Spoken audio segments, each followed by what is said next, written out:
There is a theory circulating in Western academic and psychedelic circles that is gaining remarkable popularity.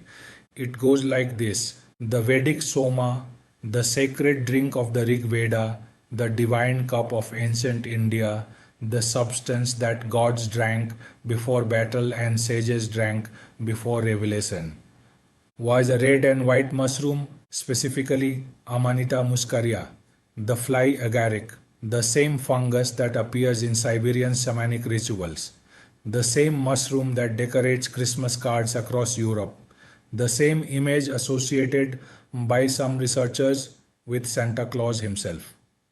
I am a lawyer. I have spent 2 decades examining evidence, testing claims, and asking one simple question that courts have asked for centuries: where is the proof? Um, Today, I want to examine the Amanita Muscaria theory the way a lawyer examines a witness. Carefully, without anger, but without mercy either. Section 2: Who made this claim and why it spread? The most influential version of this theory comes from a remarkable book published in 1968. R. Gordon Wasson, an American banker turned ethnomycologist, wrote Soma, Divine Mushroom of Immortality. In it, he argued that the Soma of the Rigveda was Amanita muscaria, based largely on comparative mythology, the mushroom's psychoactive properties, and parallels with Siberian shamanic use. The book was genuinely interesting. Wasson was a serious researcher, not a fraudster. He asked real questions about real evidence, and for a certain generation of Western scholars and seekers, the book felt like a revelation. So, this is fine. Wait, but here is the problem. Wasson's method was comparative mythology. He looked across cultures, found similarities, and drew conclusions. This is a legitimate scholarly method, but it has one critical weakness: similarity is not identity.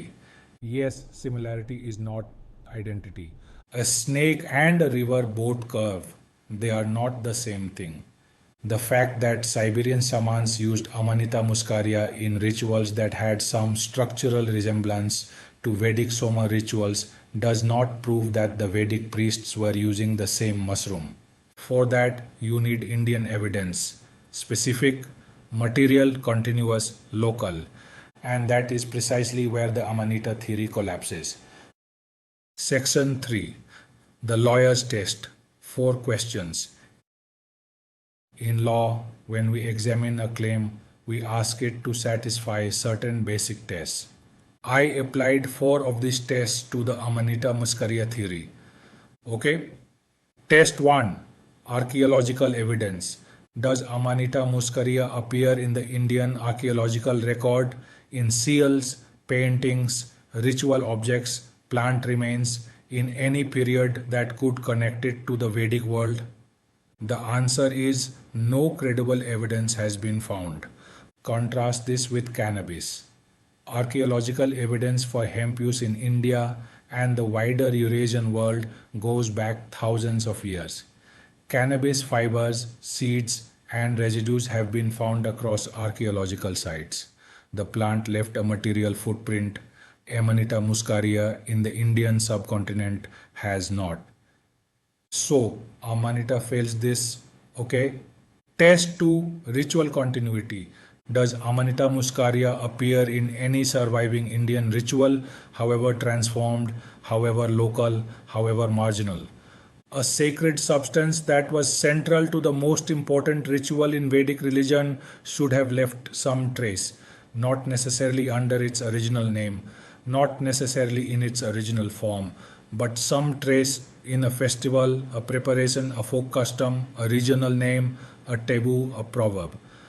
Bhang appears in Holi, Bhang appears in Shivratri, Bhang appears in the hands of sadhus across India, in the stone grinders of village courtyards, in the milk preparations of Rajasthan. Where does Amanita muscaria appear in Indian ritual life? Where it does not. It is totally missing. Test 3: Folk memory. Does any community in India, Any village, any region, any caste, any tradition carry a memory of this mushroom as sacred? I have studied this question carefully. I have looked at folk traditions, regional plant knowledge, ethnobotanical surveys of India. The ordinary Indian memory of mushrooms is not one of sanctity. In many Indian folk traditions, mushrooms are associated with dampness, decay, and suspicion. They are not gathered for festivals. They are not offered to gods. They are not drunk before prayers. A grandmother in Bihar does not grind Amanita Muscaria for Shivratri. A sadhu in Varanasi does not carry it to the ghat.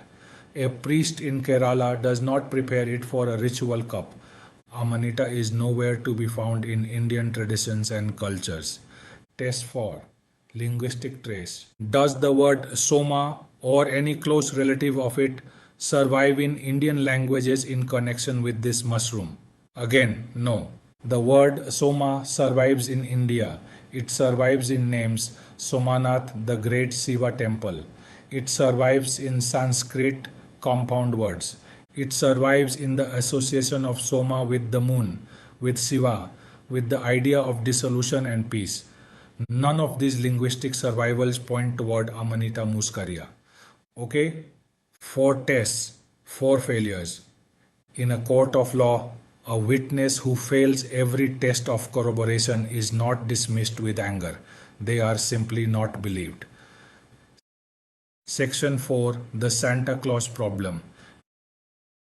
Now I want to raise something that rarely gets discussed openly in academic circles, but which I think is the most revealing aspect of this entire debate. Okay? Amanita muscaria, the red mushroom with white spots, is deeply embedded in Northern European and Siberian cultural memory. It appears in Germanic folklore. It appears in the Scandinavian tradition. It has been linked by some researchers to the iconography of Christmas, the red and white colors of Santa Claus, the flying reindeer connected to Siberian shamanic reindeer cultures, the gift giving from above connected to shamanic journeys. Whether you find those specific connections convincing or not, one thing is clear. Amanita muscaria has a home, and that home is in the cold forests of northern Europe, Siberia, and the circumpolar world. Okay, it is not in the Gangetic plains, it is not in the Ghats of Varanasi, it is not in the Himalayan foothills where the Rigveda hymns speak of Soma being pressed. It is not in the courtyards where Bhang is ground for holy. It is not in the ashrams where Shiva is worshipped. And this raises a question that every Indian reader should sit with. In the 19th century, Western colonial scholarship declared Soma extinct. The plant is lost, they said. We cannot identify it.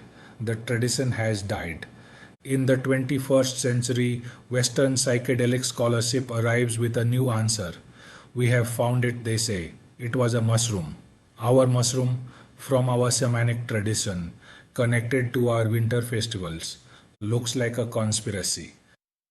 Don't want to allege this. First, they declared Indian tradition incomplete. Then they arrived to complete it with something from their own cultural memory. I am applying the lawyer's oldest tool, who benefits? And I am asking the question that should have been asked from the beginning. Why does the solution to an Indian mystery keep arriving from outside India? Section 5. What the evidence actually points to. Let me now tell you what the evidence does support. Okay, Bhang, edible cannabis, is the strongest living Indian candidate for Soma's heir. And I want to be precise here because precision matters. I am not talking about smoking cannabis. I am not talking about the global cannabis culture of the 21st century. I am talking about Bhang, the specific Indian preparation.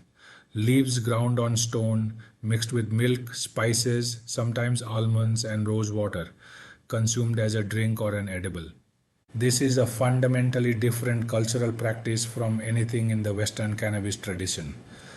Okay, and it has been sitting in India openly, continuously for as long as anyone can remember. Consider the evidence. Bhang is explicitly associated with Shiva, India's most ancient god in continuous living worship. The association is not marginal or obscure, it is central, public, and celebrated. On Shivratri, millions of Indians consume Bhang as an act of devotion. On Holi, Bhang Thandai is prepared in homes across North India. Sadhus carry it, temples permit it. Okay, now consider the Rig Veda's description of Soma. It is pressed and filtered, it is mixed with milk, it produces exhilaration, courage, and a sense of divine presence. It dissolves the boundary between the self and the sacred. It is consumed in community ritual. It is associated with the god Indra and with cosmic power.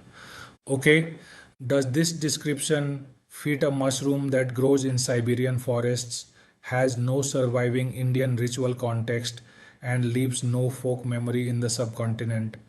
Or does it fit a plant preparation that has been ground, mixed with milk, and consumed in Indian sacred ritual continuously, in living memory, in living practice, in living devotion for as far back as the record goes? I am not saying Bhang is certainly the original Soma. Certainty is not available to us across 3000 years of history. What I am saying is that Bhang satisfies every test that Amanita Muscaria fails.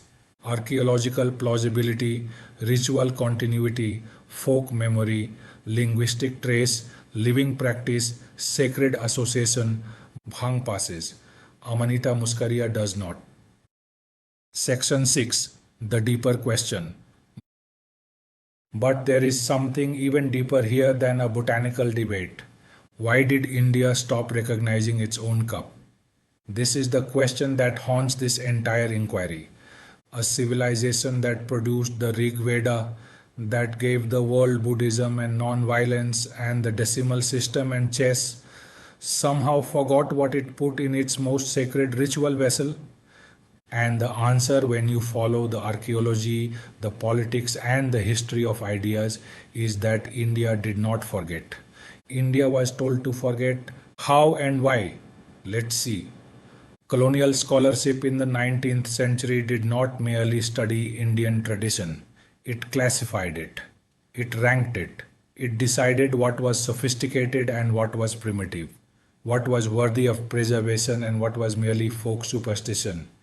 Bhang, being ordinary, being accessible to the poor, being associated with wandering sadhus rather than Brahmin scholars, was placed in the lower category. The sacred drink of the Rigveda surely must have been something rarer, something more exotic, something that required a specialist to identify and a theory to explain. And into that space, the space created by colonial dismissal of the ordinary, the mushroom theory walked. This is not justice for Soma. This is not justice for the Vedas. This is not justice for the Indian tradition that preserved Bhang in festivals and devotion across thousands of years without requiring a Western academic to validate it. My channel and book exist to make that case with evidence, with archaeology, with the discipline that the question deserves. I want to close with the two rules I wrote for myself before beginning this inquiry. Rule 1. The plant must not be chosen because it comforts the seeker. Rule 2. The answer must explain not only the hymn but the silence around the hymn. Amanita Muscaria comforts a certain kind of seeker, the Western psychedelic enthusiast who wants to find his own tradition at the heart of every ancient mystery. It does not explain why no Indian grandmother remembers it. It does not explain why no Indian festival preserves it. It does not explain the silence. Bhang does not require comfort. It is already there in plain sight, grinding on a stone in a Rajasthan courtyard, dissolving into milk for Shivratri, offered to Shiva by people who never read Gordon Wasson and never needed to. The lost cup of India was never lost. It was declared lost by people who did not look in Indian hands. Okay? If this inquiry interests you, If you want to follow the full archaeological, historical, and philosophical case for Soma's identity, my book An Immortal's Quest for Vedic Soma is available on Amazon Kindle. The link is in the description below. And if you want to continue this conversation about Soma, about Vedic history, about the archaeology of Indian sacred tradition, subscribe to this channel. Quest for Soma. We are just getting started. I am Rama. Thank you for watching.